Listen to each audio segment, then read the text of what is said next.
News रुक करते हैं आज की कुछ खास और बड़ी खबरों की ओर। आपको बता दें, लोकतंत्र के चल रहे उत्सव के बीच राष्ट्रपति द्रौपदी पहली बार रामनगरी पहुंच रही हैं। यहां उनका करीब 4 घंटे का प्रवास पूरी तरह आध्यात्मिक होगा। राष्ट्रपति अपने दौरे का अधिकांश समय श्री राम मंदिर में व्यतीत करेंगी। राष्ट्रपति के कार्यक्रम को लेकर राम मंदिर परिसर में तैयारियां अंतिम चरण में हैं। उनकी सुरक्षा को लेकर भी व्यापक प्रबंध किए गए हैं। राष्ट्रपति रामलला का दर्शन करने के साथ आराध्य की आरती भी उतारेंगी। इसके बाद वे भगवान शिव का भी आशीर्वाद लेंगी। मंदिर परिसर में विराजमान भगवान शिव का पूजन करेंगी। प्राण प्रतिष्ठा महोत्सव के दिन प्रधानमंत्री नरेंद्र मोदी ने भी यहां विराजमान शिवलिंग का पूजन अर्चन किया था। यह मंदिर भारतीय पुरातत्व सर्वेक्षण की ओर से संरक्षित स्मारक कुबेर टीला पर स्थित है। अयोध्या का इतिहास विवेचित करने वाले ग्रंथ रुद्रयामल के अनुसार युगों पूर्व यहाँ धन के देवता कुबेर का आगमन हुआ था। उन्होंने श्री राम जन्मभूमि के निकट ही ऊंचे टीले पर शिवलिंग की स्थापना की थी, जिन्हें कुबेरेश्वर महादेव कहा जाता है। राष्ट्रपति बजरंगबली से अनुमति लेकर रामलला के दर्शन को जाएंगी। वे बुधवार शाम 4:10 पर वायुसेना के विमान से महर्षि वाल्मीकि एयरपोर्ट पहुंचेंगी।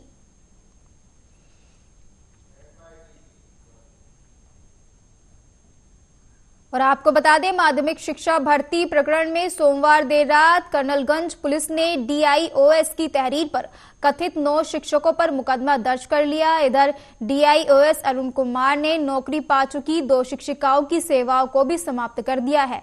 डीआईओएस की तहरीर पर कर्नलगंज थाने में वाराणसी की ऋषा पांडे, मिर्जापुर की विनीता देवी, प्रयागराज के विनय सिंह, मेरठ के विनीत चौधरी, सीतापुर के अरविंद सिंह, प्रयागराज के स्वाति द्विवेदी, मिर्जापुर के आशीष कुमार पांडे, मुजफ्फरनगर के नितिन कुमार, मेरठ की ज्योति यादव पर मुकदमा दर्ज किया गया है। पुलिस इन लोगों की तलाश में छापेमारी शुरू कर चुकी है। थाना कर्नलगंज में डीआईएस महोदय के द्वारा एक तहरीर दी गई थी, जिसमें 9 टीचरों के खिलाफ मुकदमा पंजीकृत किया गया है, जिसमें 2 टीचरों ने ज्वाइन कर लिया था और अभी 7 लोगों ने ज्वाइनिंग नहीं की है। तो ऐसा बताया गया उस एप्लीकेशन में कि फर्जीवाड़ी तरीके से कूटरचित फर्जी दस्तावेजों के आधार पर ये ज्वाइनिंग लेटर बनाया गया है, जिसके आधार पर ज्वाइनिंग कर रहे थे। तो इसमें इसकी जांच शुरू कर दी, तत्काल पुलिस इसमें आगे कार्रवाई करेगी। कल थाना कर्नलगंज में डीआईएस महोदय के द्वारा एक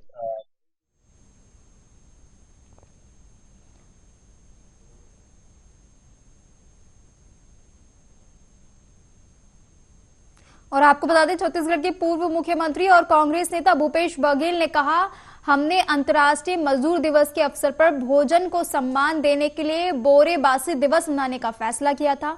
हम चाहते हैं वो परंपरा जारी रहे, इसलिए सब बोरे बासी खाएं और सोशल मीडिया पर पोस्ट जरूर करें।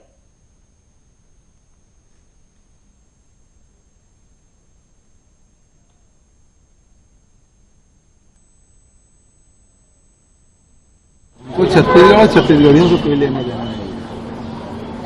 कल अंतर्राष्ट्रीय मजदूर दिवस है और उस दिन हम लोग जो मेहनत कर लोग हैं, चाहे किसान हो, मजदूर हो, सबके जो भोजन है उसको सम्मान देने के लिए बोरे बासी दिवस मनाने का फैसला किया था। और उसी परिप्रेक्ष्य में हम लोग चाहते हैं छत्तीसगढ़ में परंपरा जो हम लोग शुरू किया था वो जारी रहे। सबो जन कल बोरे बासी खाओ और अपन अपन सोशल मीडिया में जरूर डालें उनको। और तमिलनाडु के सेलम में एक बड़ा हादसा हो गया। आपको बता दें, मंगलवार शाम को यारकोट घाट पर 11वें हेयरपिन मोड़ पर एक निजी बस के गिर जाने से 5 लोगों की मौत हो गई और 15 घायल हो गए। इस घटना की जानकारी पुलिस अधिकारी ने दी। पुलिस के अनुसार निजी बस 56 यात्रियों को लेकर यारकोट से सेलम जा रही थी, तभी उसने नियंत्रण खो दिया और खाई में लुढ़क गई। जब बस 13वें हेयरपिन मोड़ पर जा रही थी तो साइड वॉल से टकराने के कारण चालक ने वाहन से नियंत्रण खो दिया। अधिकारियों ने बताया कि 11वें हेयरपिन मोड़ पर क्रैश लैंडिंग से पहले बस खाई में गिर गई थी। दुर्घटनाग्रस्त पर बचाव कार्य अभी भी जारी है। लगभग 20 घायल यात्रियों को बचाया गया और यारकोट सरकारी अस्पताल में भेजा गया। जहां उनका वर्तमान में इलाज चल रहा है। एक पुलिस अधिकारी ने कहा, यरकोट पुलिस ने दुर्घटना के संबंध में शिकायत दर्ज की है और जांच जारी है।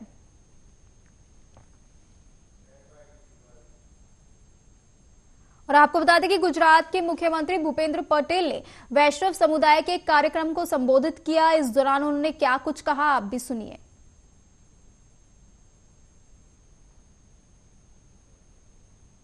તમે પેલું ભજન હમણાં અહીંયા કહેતા હતા કે વૈષ્ણવજન તો તેને રે કહીએ, આખું ભજન તો તમે સાંભળો, મેં બહુ ટાઈમ પછી આખું વ્યવસ્થિત સાંભળ્યું છે।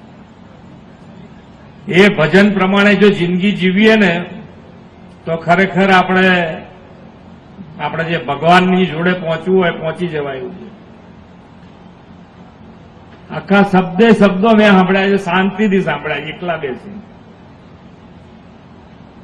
એટલે ખૂબ સરસ। અને માન્ય નરેન્દ્રભાઈ પણ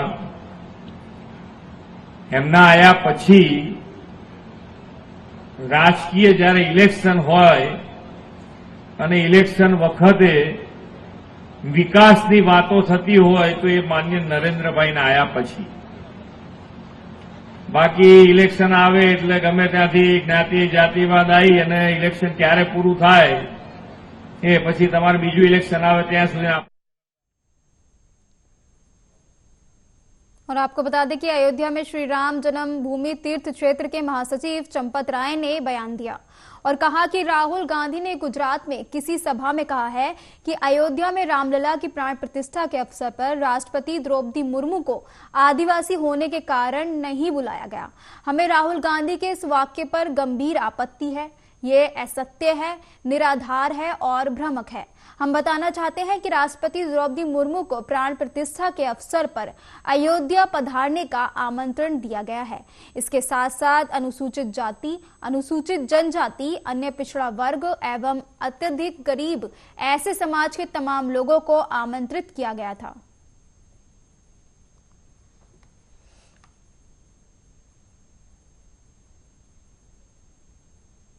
30 अप्रैल 2024 टाइम्स ऑफ इंडिया के नई दिल्ली संस्करण में राहुल गांधी जी के भाषण को उद्धृत किया गया है। राहुल जी ने गुजरात में किसी सभा में बोलते हुए कहा है कि अयोध्या में राम जन्मभूमि में रामलला की प्राण प्रतिष्ठा के अवसर पर भारत की राष्ट्रपति आदरणीय द्रौपदी मुर्मू जी को आदिवासी होने के कारण नहीं बुलाया गया।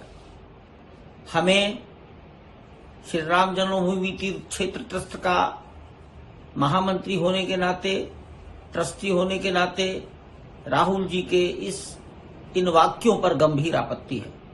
ये वाक्य नितांत असत्य हैं, निराधार हैं और भ्रामक हैं। हम ये बताना चाहते हैं कि श्रीमती द्रौपदी मुर्मू जी, आदरणीय राष्ट्रपति महोदय, भारत सरकार और इनके पूर्व के राष्ट्रपति श्री रामनाथ कोविंद जी दोनों को प्राण प्रतिष्ठा के अवसर पर अयोध्या में पधारने का निमंत्रण दिया गया था 30 अप्रैल।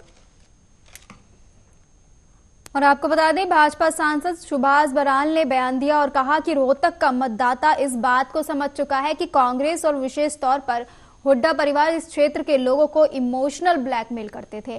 किसान को जमीन अधिग्रहण का डर दिखाकर अपने लोगों को कम दामों पर जमीन बिकवा देना और उसका उपयोग व्यापारिक रूप से खुद के लिए करना लोगों को समझ में आ गया है। इसलिए रोहतक का मतदाता पहले से ज्यादा मजबूती से बीजेपी के साथ खड़ा है। 55 साल में कांग्रेस ने क्या किया? अरे भाई, हम रोहतक का मतदाता भी इस बात को समझ चुका है कि कांग्रेस पार्टी और खास करके हुड्डा साहब और हुड्डा साहब का परिवार जिस प्रकार से इमोशनल ब्लैकमेलिंग इस क्षेत्र के लोगों की करता था, वो बात लोगों के समझ में आई है। इस बार यहां के लोग उस इमोशनल जो इनका टच रहता है कि हमारा रोहतक, हम रोहतक, और जब सरकार बनती है तब फिर काम कैसे होते हैं, सब लोग इस बात को जानते हैं किस प्रकार से किसानों की जमीनों को, जिसको अपना कहते हैं, हुड्डा साहब कहते हैं कि किसान का भला अगर मैं भी नहीं कर पाया को कर भी नहीं पाएगा, कर भी नहीं सकता, ऐसे बातें कह करके और उनका वोट लेने वाले लोग, इन लोगों को ध्यान में आ गई बात कि कैसे किसान की जमीन को एक्विजिशन का, अधिग्रहण का डर दिखा करके पौने पौने दामों में अपने लोगों के हाथ में जमीन बिकवा देना और फिर कैसे उसका उपयोग व्यापारिक रूप में खुद के लिए करना, ये बात सारी समझ में आ गई। इसलिए पिछली बार से कहीं ज्यादा मजबूती के साथ रोहतक का और हरियाणा का। और आपको बता दें, कर्नाटक के कलबुर्गी में कांग्रेस अध्यक्ष मल्लिकार्जुन खड़गे ने एक जनसभा को संबोधित करते हुए कांग्रेस पर जमकर निशाना साधा। कांग्रेस पर हमला करते हुए कांग्रेस अध्यक्ष ने कहा कि हमने लोकतंत्र की रक्षा की, संविधान के जरिए लोगों को उनके अधिकार दिए। नरेंद्र मोदी को आज महिलाओं के मंगलसूत्र की याद आ रही है, लेकिन उन्हें याद दिला दूं, स्वतंत्रता के लिए हमारे हजारों लोग जेल गए, अपने प्राणों का बलिदान दिया, देश की आजादी के लिए हजारों मंगलसूत्र कुर्बान हो गए। साल में कांग्रेस ने क्या किया? अरे भाई, हम किए, इस देश को आजादी दिलाए, इस देश का यूनिटी करके हम लोकतंत्र को बचाए, बाबा साहब के तरफ से संविधान लिखाकर हर एक को हक मिले जैसा करे। इसीलिए आज हम लोग आपके पास आते हैं वोट मांगने के लिए। ये किसकी देन है? पंडित जवाहरलाल नेहरू और डॉक्टर बाबा साहब अम्बेडकर और महात्मा गांधी, जिसने आजादी दिलाई। तुम्हारा क्या है भाई? तुम्हारे घर में कोई गया है देश की आजादी के लिए? राम नाम सत्य है बोल के कोई गया है? हमारे लोग, हजारों लोग जेल में गए, हजारों लोग सूली पे चढ़े, हजारों लोग अपने कॉलेज छोड़ दिए, स्कूल छोड़ दिए, कितने लोग मरे, उन माताओं का मंगलसूत्र खत्म हुआ। अरे मोदी साहब, तुमको अब मंगलसूत्र का याद आ रहा है? कांग्रेस के हजारों लोग। और आपको बता दें, प्रधानमंत्री नरेंद्र मोदी ने एक बार फिर कांग्रेस के नेतृत्व वाली राज्य सरकारों पर धर्म के आधार पर आरक्षण देने का आरोप लगाया। उन्होंने कहा कि वह अनुसूचित जाति, जनजाति, ओबीसी और अन्य वंचित समूहों को मिलाने वाले आरक्षण को धर्म के आधार पर मुसलमानों को नहीं देने देंगे। पीएम ने अपने भाषण में कांग्रेस पर निशाना साधते हुए कहा, वे संविधान के नाम पर देश को मूर्ख बनाने के लिए निकले हुए हैं। पार्टी को जन्म से ही ये हमारे संविधान के प्रति नफरत है। जो संविधान बाबा साहब अम्बेडकर ने दिया था, अगर वो संविधान की प्रत देखें, वो संविधान की प्रत देखें तो उसके ऊपर एक एक पत्ते पर रामायण महाभारत का चित्रांकन है। हमारी संस्कृति, हमारी परंपरा का चित्र है उस पर, और हमारे संविधान की, भारत की महान सांस्कृतिक विरासत के साथ उसको कड़ी रूप के जोड़ने का एक अद्भुत प्रयास था। लेकिन कांग्रेस पार्टी ने सबसे पहला काम किया, जब संविधान की वो पहली प्रत कपबोर्ड में रख दी और फिर जो संविधान देश के सामने रखा, भारत की महान संस्कृति और परंपरा की जो लिंक थी, जहां से संविधान आगे बढ़ना था, उस लिंक को तोड़ दिया, वो सारे चित्र हटा दिए और खोखा बना करके रख दिया। पहले ही दिन उन्होंने संविधान का अपमान करना शुरू कर दिया था। ये शाहजादे के दादी के पिताजी, देश के पहले प्रधानमंत्री, उन्होंने ये पाप किया था। उसके बाद उनकी दादी की बारी आई। उनकी दादी ने संविधान को चूर चूर कर दिया, देश में आपातकाल लगाया, देश के लोकतंत्र को ताले में बंद कर दिया, देश के लाखों लोगों को जेलों में बंद कर दिया, अखबारों को ताले लगा दिए। संविधान का घोर अपमान पहले प्रधानमंत्री उनकी दादी। और लोकसभा चुनाव 2024 के लिए 2 चरण का मतदान हो चुका है और तीसरे चरण के लिए 7 मई को वोटिंग होनी है। इसके लिए राजनीतिक दलों का धुआंधार प्रचार चल रहा है और नेतागण चुनावी रैलियों के साथ साथ मीडिया चैनलों को इंटरव्यू भी दे रहे हैं। इसी क्रम में केंद्रीय गृह मंत्री अमित शाह ने भारत के परमाणु हथियार खत्म करने की सलाह देने वालों को भी जवाब दिया। उन्होंने कहा, कम्युनिस्ट पार्टी के मैनिफेस्टो का कोई मतलब नहीं है, लेकिन दुख की बात यह है कि कांग्रेस पार्टी ने भी इस बात पर आपत्ति नहीं की। देश की सुरक्षा के साथ इस तरह की लूज बातें करके खिलवाड़ नहीं किया जा सकता। अकेले हमारे परमाणु शस्त्रों से मुक्त होने से क्या विश्व में शांति हो जाएगी? मैं पूछना चाहता हूं कम्युनिस्ट पार्टी से, क्यों ये सलाह रूस, चीन और पाकिस्तान को नहीं देते?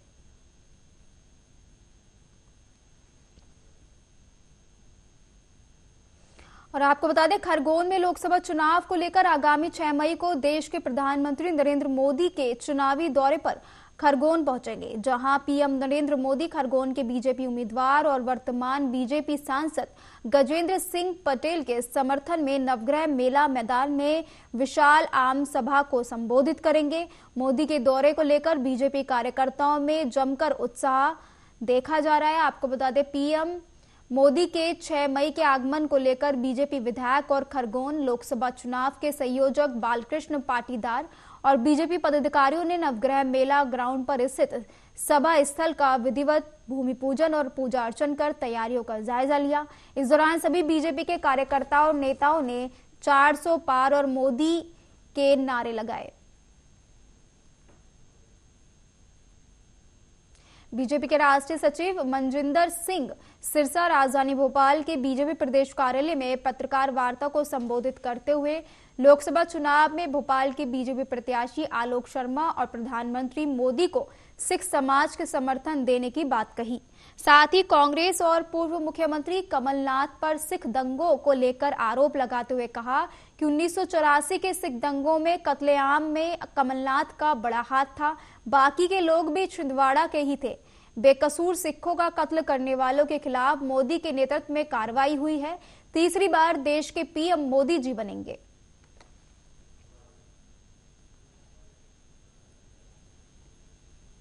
आगामी लोकसभा चुनाव को दृष्टिगत रखते हुए खरगोन पुलिस ने अवैध हथियारों की तस्करी करने वाले लोगों के विरुद्ध इस माह में तीसरी बड़ी कार्यवाही की है।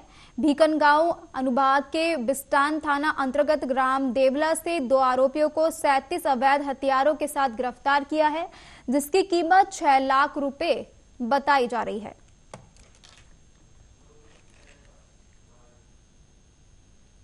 फिलहाल खबरों के सिलसिले में मेरे साथ इतना ही। तमाम बड़ी खबरों के लिए आप देखते रहिए आर्या न्यूज। नमस्कार।